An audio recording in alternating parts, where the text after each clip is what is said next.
nimepata taarifa kule mkoa wa Tabora, ametokea muuguzi mmoja, kwanza hata kwa taaluma yao haruhusiwi yeye kufanya upasuaji wa mgonjwa. Ameenda amemchukua mgonjwa kampeleka nyumbani kwake, anamfanyia upasuaji kwenye kochi nyumbani kwake. Watu wasiojali maisha ya watu. Unafanya majaribio kwenye maisha ya mtu,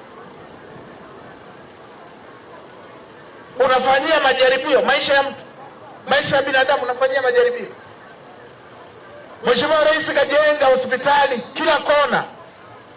Tuna hospitali za wilaya, tuna hospitali za rufaa, kuna vituo vya afya siku hizi vina hadhi kama ya hospitali ya wilaya. Unaenda kumfanyia mgonjwa chumbani nyumbani kwako kwenye kochi.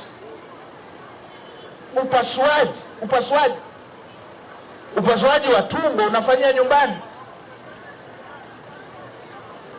ili muone watu wanaokiuka maadili ya taaluma zao. Mambo ya ajabu haya. Sasa naelekeza mamlaka zinazohusika, huyu si wa kuhamishwa, afukuzwe kazi mara moja, na akishafukuzwa apelekwe kwenye mkono wa sheria. Na wale wanaotoa vibali vyao vya kitaaluma wale wamnyang'anye hicho kibali. Kidogo kidogo tutaelewana. Haya ni mambo ya ajabu. Hospitali zipo, unamfanyaje upasuaji nyumbani?